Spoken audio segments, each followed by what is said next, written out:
ಪರಮ ಪೂಜ್ಯ ಕದ್ರಿ ಯೋಗೇಶ್ವರ ಮಠದ ಶ್ರೀಗಳು, ನಾಥ ಪಂಥದ ಅನುಯಾಯಿಗಳು, ಅದರ ಜೊತೆಯಲ್ಲಿ ಪರಮ ಪೂಜ್ಯ ಶ್ರೀಗಳು ಆಗಿರುವಂತಹ ಶ್ರೀ ಶ್ರೀ ಶ್ರೀ 1008 ಶ್ರೀ ನಿರ್ಮಲನಾಥ ಸ್ವಾಮೀಜಿಯವರ ಪಾದಗಳಿಗೆ ನಮಸ್ಕರಿಸುತ್ತ, ವೇದಿಕೆಯಲ್ಲಿ ಉಪಸ್ಥಿತರಿರುವ ಈ ಕಪಿಲ ಪಾರ್ಕ್ ಗೋಶಾಲೆಯ ನಿರ್ಮಾಣ ಕರ್ತರು, ಇಲ್ಲಿಯ ತನಕ ಅದನ್ನು ಬಹಳ ಚೆನ್ನಾಗಿ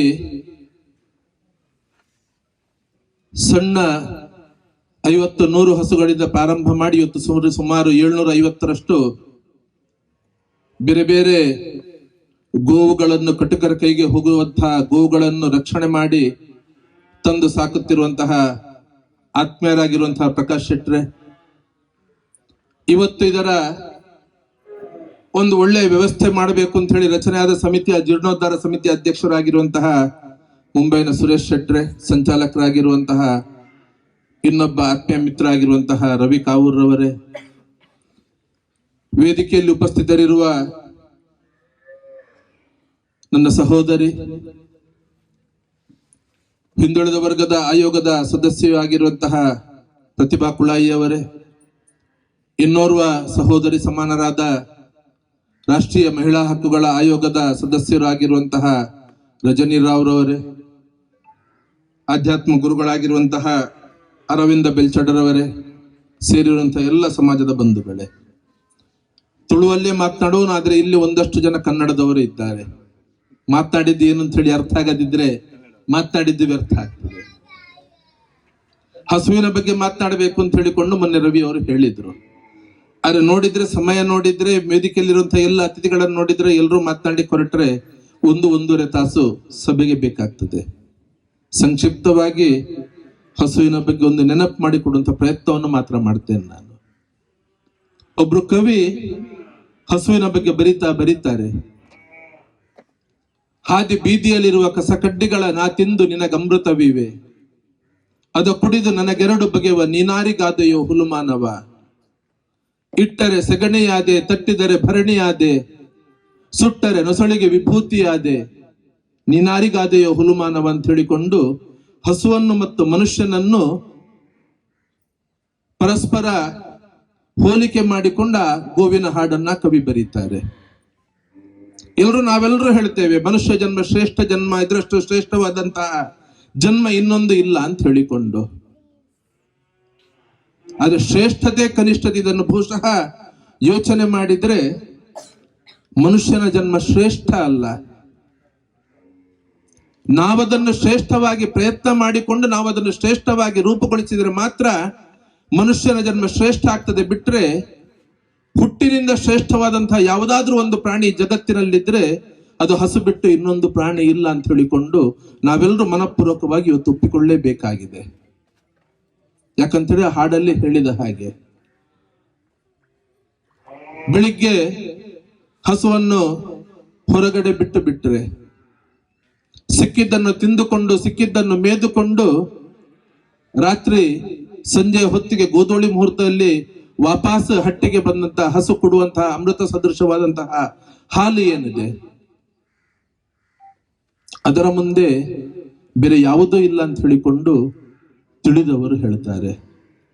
ಜೀವನದಲ್ಲಿ 1 ವರ್ಷವೋ 2 ವರ್ಷವೋ ಜನ್ಮ ಕೊಟ್ಟ ತಾಯಿಯ ಹಾಲನ್ನು ಕುಡಿದು ನಾವು ಬೆಳೆದ್ರೆ ಜೀವನ ಪೂರ್ತಿ ಹಸುವಿನ ಹಾಲನ್ನು ಕುಡಿದು ನಾವು ಬದುಕ್ತೇವೆ ಅಂತ ಹೇಳ್ತಾರೆ.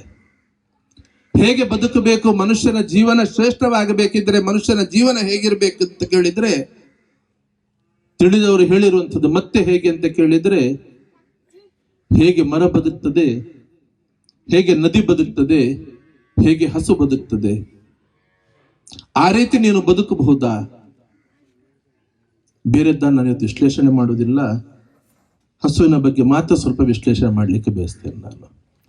ಒಂದು 50 ವರ್ಷ 40 ವರ್ಷ 50 ವರ್ಷದ ಹಿಂದಿನ ಜೀವನವನ್ನು ಒಂದ್ಸರಿ ನಾವು ಹಿರಿಯರಿದ್ದವ್ರು ನೆನಪಾಡಿಕೊಳ್ಳಬಹುದು, ಮಕ್ಕಳಿದ್ರೆ ಹಿರಿಯರ ಹತ್ರ ಕೇಳಿಕೊಂಡು ತಿಳ್ಕೊಳ್ಬಹುದು.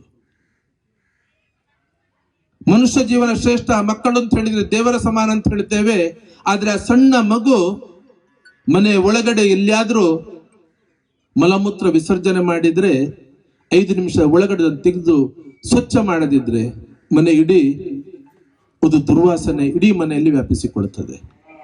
ಆದ್ರೆ ಹಿಂದಿನ ನಮ್ಮ ಮನೆ ಹೇಗೆ ಅಂತ ಕೇಳಿದ್ರೆ, ಮನೆ ಕಟ್ಟಬೇಕಿದ್ರೆ ಮನೆಯ ಅಂಗಳದಲ್ಲಿ, ಮನೆಯ ಅಂಗಳವೂ ಅಲ್ಲ ಚಾವಡಿಗೆ ತಾಗಿಕೊಂಡು ಮನೆಯ ಎದುರುಗಡೆ ಅಲ್ಲಿ ಹಸುವಿನ ಹಟ್ಟಿ ಇರಬೇಕು. ಹಸು ಅಲ್ಲಿಯೇ ಮಲಮೂತ್ರ ವಿಸರ್ಜನೆ, ಅದರದ್ದು ಸಗಣಿ ಮತ್ತು ಗಂಜಲದ ವಿಸರ್ಜನೆ ಆಗ್ತದೆ. ಯಾವತ್ತೂ ಅದು ದುರ್ವಾಸನೆ ನಮ್ಗೆ ಕೊಡ್ಲಿಲ್ಲ. ಸಿಮೆಂಟ್ ಅನ್ನುವಂಥದ್ದು ವಿಶ್ಲೇಷಣೆ ಆಗಿ ಬರುವಂತ ಮುಂಚೆ ಮನೆಯ ಒಳಗಡೆ ನೆಲಕ್ಕೆ ಅದೇ ಹಸುವಿನ ಗಂಜಲವನ್ನು ನೀರಿನಲ್ಲಿ ಅದನ್ನು ಮಿಶ್ರಣ ಮಾಡಿ ಅದೇ ಸೆಗಣಿಯನ್ನು ನಾವು ಗುಡಿಸಿ ನಾವು ಸಾರಿಸಿ ನಾವು ಮನೆಯಲ್ಲಿ ಬದುಕ್ತಾ ಇದ್ವಿ, ವಾಸ ಮಾಡ್ತಾ ಇದ್ವಿ.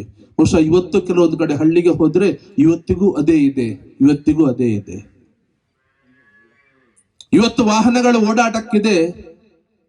40 ವರ್ಷದ ಹಿಂದೆ ಮದುಮಗಳ ದಿಬ್ಬಣ ಹೋಗಬೇಕಿದ್ರು ಕೂಡ ಅದೇ ಎತ್ತುಗಳಿಗೆ ಕಟ್ಟಿದ ಗಾಡಿಯಲ್ಲಿ, ಜಟಕ ಬಂಡಿಯಲ್ಲಿ, ಆ ಎತ್ತಿನ ಗಾಡಿಯಲ್ಲಿ ದಿಬ್ಬಣ ಹೋಗ್ತಾ ಇದ್ದದ್ದು ಬಹುಶಃ ಹಿರಿಯರಿಗೆ ಎಲ್ರಿಗೂ ನೆನಪಿದೆ.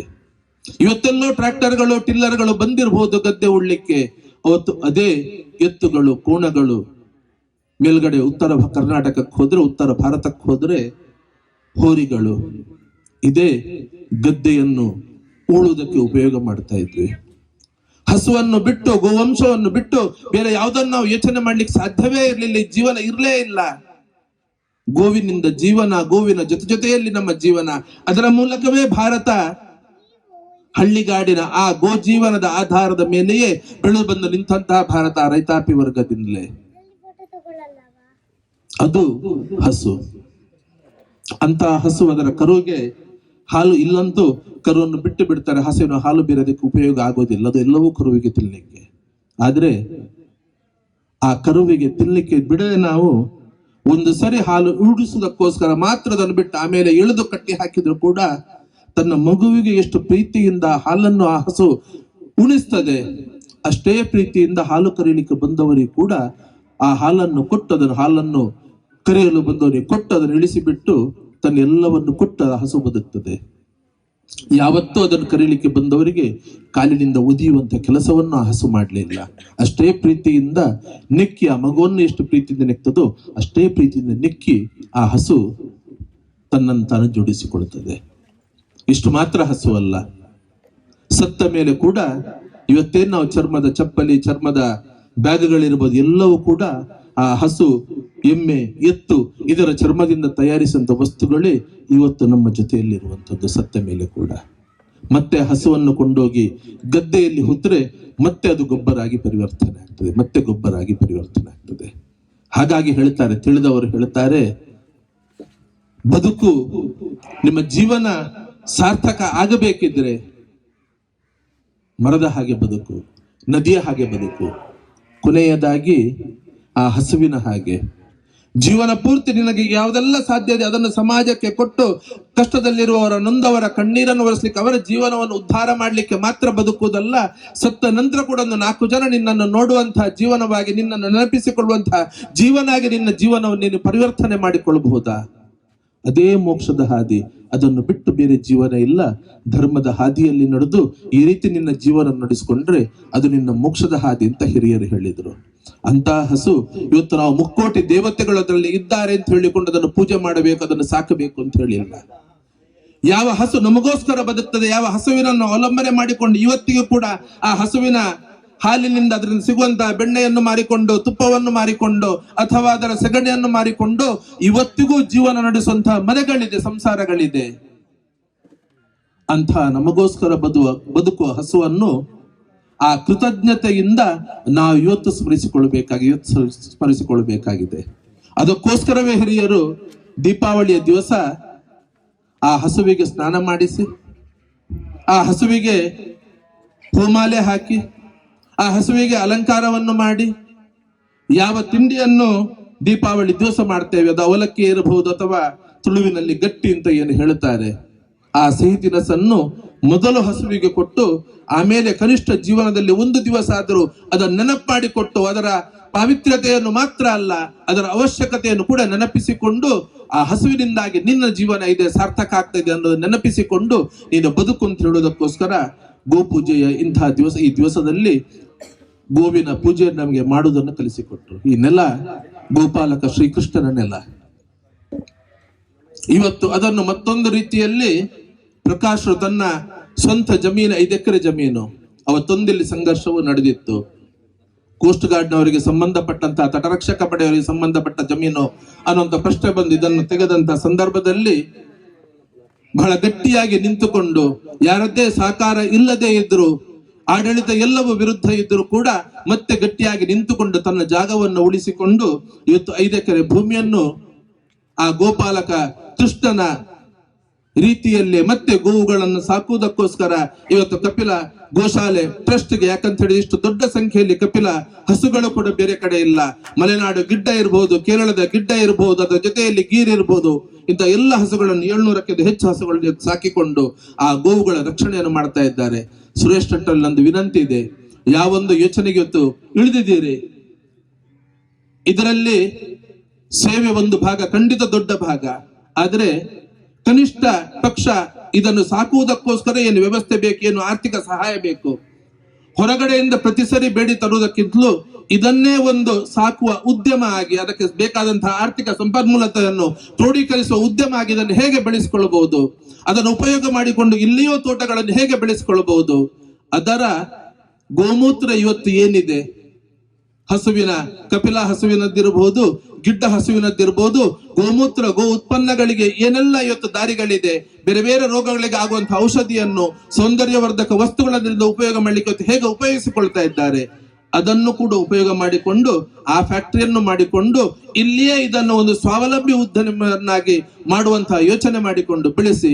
ನಿಮ್ಮ ಜೊತೆ ಸಮಾಜ ಇದೆ, ನಾವು ಇದ್ದೇವೆ ಖಂಡಿತ ಅಂತ ಹೇಳಿಕೊಂಡು ಅವಕಾಶಕ್ಕೆ ಹೊಂದಿಸಿಕೊಂಡು ನನ್ನ ಮಾತುಗಳ ವಿರಾಮವನ್ನು ಹೇಳ್ತೇನೆ. ಜೈ ಗುರು.